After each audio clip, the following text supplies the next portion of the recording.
Alright, so this particular modification I did back in 2014. Matter of fact, just about every truck I've owned I've put electric fans on because I trust those to cool so much better than a mechanical one, and you have the option of shutting them off if you're going to do any water crossings. Now out here in Utah I do far less water crossing than I would have in Colorado and some of the streams up there, but still the option is there. Winter day like today where there's frost everywhere, I can also turn the fans off and let the truck warm up faster. Now, I did this modification way back before I started doing YouTube videos. So what I've done is taken like a 2008 fan shroud with dual electric fans and then modified them to this truck. All I've got them doing is an ignition hot switch on the dash. So what I've got is two relays right here, one for each fan. And I've got the actual factory style connectors in there and an ignition hot switch sitting right here. So I can turn it on and off as I wish. This particular fan set I'm sure you can hook into a computer if you're doing that. My computer's too old to do that, but if you got one of the newer computers that does fan control, I think one of the fans is actually variable speed, and that way it'll turn up to a higher speed if temperature goes up or if you turn on the air conditioning. Mine, I just have them running straight 100% all the time, and that seems to keep me within the cooling range I want to be on the hottest of summer days. Now, one of the reasons I picked this particular fan shroud over any other basic fan you can get from Flexolite or Summit Racing or wherever is these motors are replaceable. Entire fan shroud with motors cost me $200 and some odd. The motors themselves were $100 and something. I've got the receipt right there, so I'm spending another $200 to replace these two motors. This one is bad. That one was still running, but I'm going to replace them both just to be safe. Keep that one on the shelf in case it goes out too. But if I've done it all correctly, this should be simple to be able to pull this up and out. I've got it attached down at the bottom, obviously, but I do that detachment and I should be able to slide this out, should be able to replace those motors, slide it back in, clip in the wiring back in, and I'm good to go. It should be simple, and that's the main reason I did that. The other thing is I had to cut down that shroud by like an inch to be able to stuff it in, because you see in there you got very little room between the water pump wheel and the fans themselves. There's about an inch or so. Plenty of clearance that way, but you don't have enough to put the fan shroud just directly in. I kept this cover to help hold it up in the top. I forget all the attachments I've used. But yeah, I'm going to get into it now. See if it is as fast as I was hoping it would be back in 2014. If I've done all my research correctly, this 9327 is the right one. Funny, one's from Continental, one's from VDO. Pisses me off, both. Chinese sourced parts. Same freaking box. The only thing that's different on these things is that and that. Don't know. Crazy world we live in. Everything else about the boxes is the same. But there's your motor. Factory plug-in clip. That should be simple enough to take out. And then you got the stud. I got that thread protectors on there. Take that off. I should be able to just bolt them in and out. Let's see.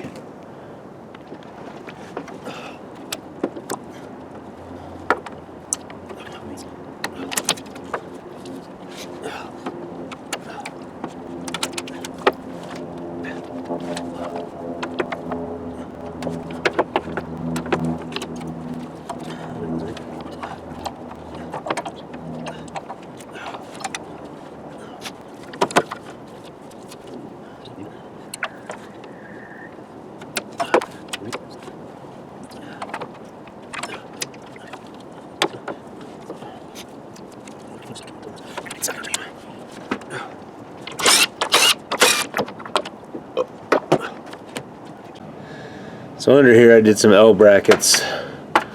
That one looks like either the screw's gone or it's not doing any good in there. I probably didn't put a screw in there. That was just to hold the tab. Those ones I put the screws in. I'm not liking how loose they get just with a simple screw, so I'm going to try something different today. I think I got more than enough depth to do what I'm thinking. But that's what holds it in on the bottom, so that's all I got to do to get her out. Not going to be able to film that.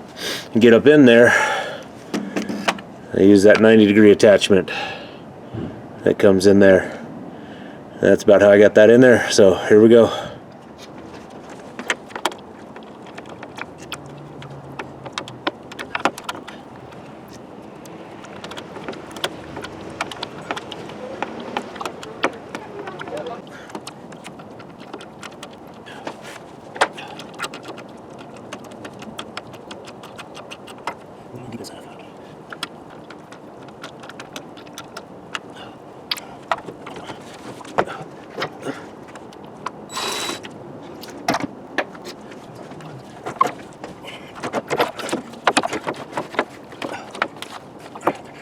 And that's as far as you access.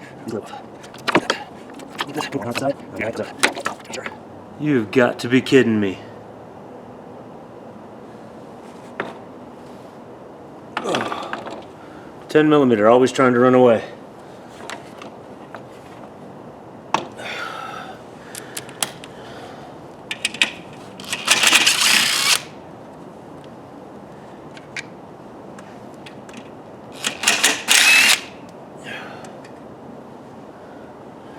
Those actually come off pretty easily. There's 1, 2.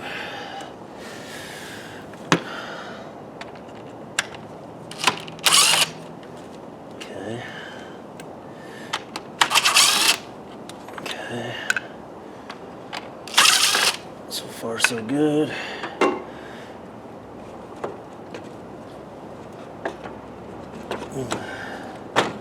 Oh, interesting. That should be my good one. Man, have I let it get dirty in here.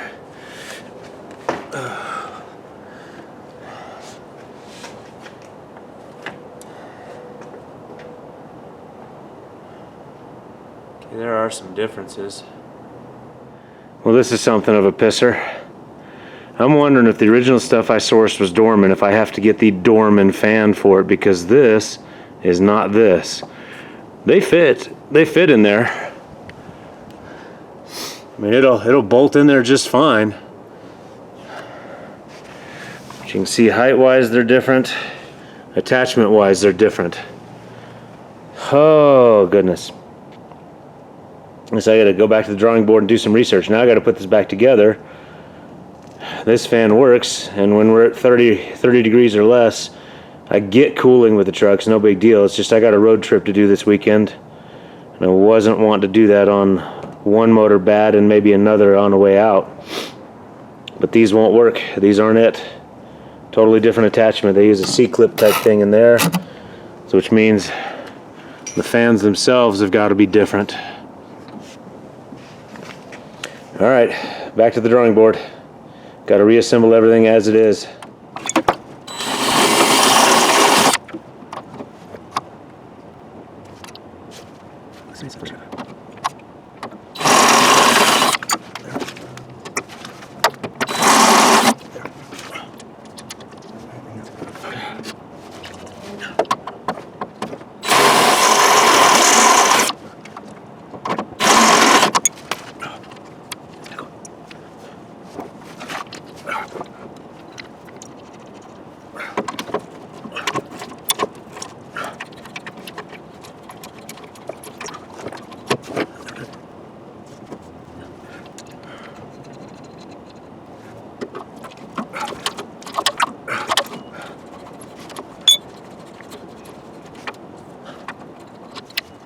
Now, putting in riv nuts in this thing is something that's been on my list for a long time, because the simple lath screw is not going to hold it.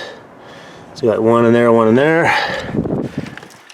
Now you see what they do to hold on. These may or may not hold. I see it. Is that a crack there? That's not good. We'll see how long these hold. They might do better. Then I can get some M6s in there. It occurs to me I probably should have done these from the backside. If I do those from the backside, they'll hold better. I don't know. We'll see. Pressing on them, they're pretty freaking snug in there. So I'm going to count on them to hold for a while. And that's what holds the bottom of the fans to the radiator. Alright, here we go. It also gives you a good shot of what I had to cut off. On your 2008 Suburban, Silverado, so on and so forth, you got these clips at the bottom that it sits into, some sort of sheet metal or something in the core support, I'm sure. But it would clip in there and it would get bolted on up there. But I sliced all that down. Not the neatest cuts over here, but sliced it all down. Oh, baby. But I sliced it all down to make it fit my application. I learned to do that from one of the best. Find the parts you want on any vehicle and make it fit your vehicle. Pisses me off, these fan motors. I don't know how long it's going to take me to get them. I may be out of time. Maybe have to be after the road trip. May the good Lord keep me safe and keep this one last fan running. Alright, that took a little time to both get the part in and to find some time that I can actually do the work. Luckily it's winter time, so the truck's been okay on just one fan. That climb out of Denver the last time was a little rough. It warmed the truck up quite a bit more than I'd like. This is the part I've used, and if everything goes well today, this is how I'm going to fix it. Not sure how the audio is going to turn out. We got a pretty stiff and chilly wind going on, but this is the same exact attachment of what I pulled off of mine. It's not the AC Delco factory attachment, which is what you're going to get when you go to all the parts store suppliers. You're going to get the factory attachment. This is Dorman's way of doing it. And I was looking, each of theirs is a 7-bladed fan. I noticed some of the stuff online have 9-bladed fans, and I thought 6-bladed fans. I could be wrong on that. But I was hoping that I'd get another 9-bladed fan and then put 2 9-bladed fans on it. That's not going to happen. So I think mine's probably a 7-bladed fan, like this one's a 7-bladed fan. So that's just going to go. All I want out of this is the motors. The rest of the stuff I'm going to keep on the shelf. Ooh, stiff wind. But I'm going to keep it on the shelf in case I need it elsewhere. Let me get the other one out of the truck and you'll see exactly how much trimming I had to do to make it work. I was thinking this is a good angle to show you why you can't just slip it in on an OBS blig block. I've got 1.5 inches of clearance right there between the water pump pulley. So that's plenty for it to run as it is now. I mean, a little bit of bouncing back and forth. If there is any flex between things, it'll be okay. Forgive the wind, not much I can do about it, but you can see how deep this thing is. I'm into like almost full finger depth there versus this one down to just the second knuckle. So I trimmed a lot of it down. Handle for reference, right? So I'm going down to this flat edge here is what I went down to. Took all this lip off. This is still sitting on some styrofoam blocking, so that's why there's such a big difference here. What's another reference point? You see the tab here? I took all that down. There's the tab there, so I took all that down. So I took it basically down to this level here, all the way around, a little bit more on the sides because of the tanks. I had to trim here on the sides a little bit because of the tanks and where it fits in the tanks. Because my 454 is running a 34-inch radiator. That comes to somewhere around here. So the tanks need a little bit of clearance, but otherwise it works very, very well. 7-bladed fans, 1 nut holding the fan to the motor. The motor's got 3 nuts. You can see one in there that hold them into the shroud itself. So all I need to do is swap motors. And again, the reasoning for this, the fan blades themselves are like $91. The AC Delco style motors are like $160 to $190, depending on which brand and style you get. So you're already over the cost of the $190 I spent for the entire new assembly. Now, I'm going to use my old assembly because, again, I've already cut it down. I already know it fits. I've already got my nut certs in there to hold it down at the bottom. The top is just done with screws. Everything's good to go already. I just need the parts out of here. And it just baffles me, and maybe I just don't know how to look correctly, but I could not find that motor. All I wanted was that motor. That motor should be a $100 part if I was lucky. $60 if I was even luckier, but couldn't find it. So here's what we're up to.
I don't know if my logic makes any sense in here, but definitely since they're flipped from each other,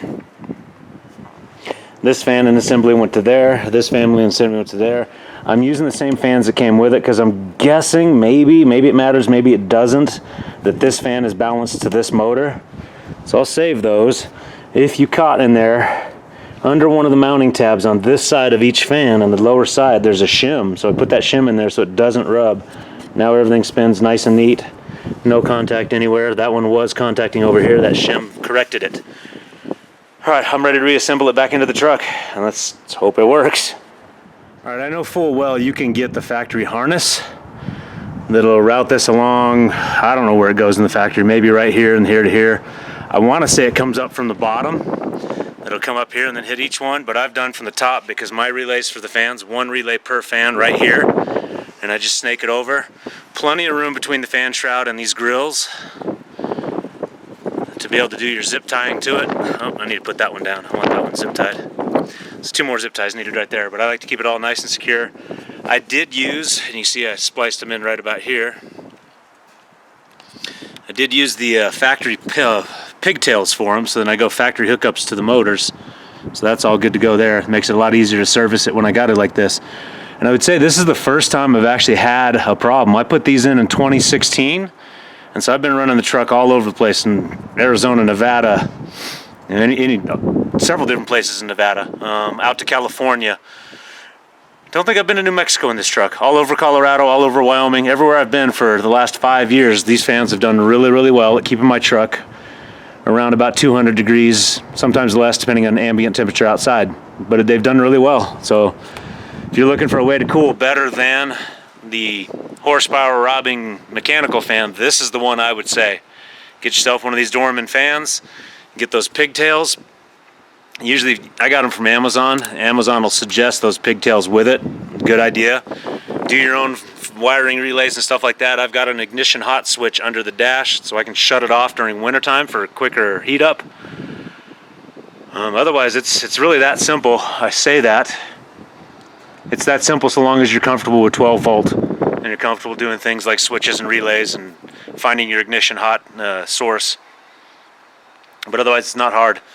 And it does, I like it, it works really good. It occurs to me too that if I have a problem with the cooling, I don't like the cooling, I can go get one of the AC Delco motors and the AC Delco 9-bladed fans and see if that ups it up some. But I haven't had a problem with these 7-bladed fans.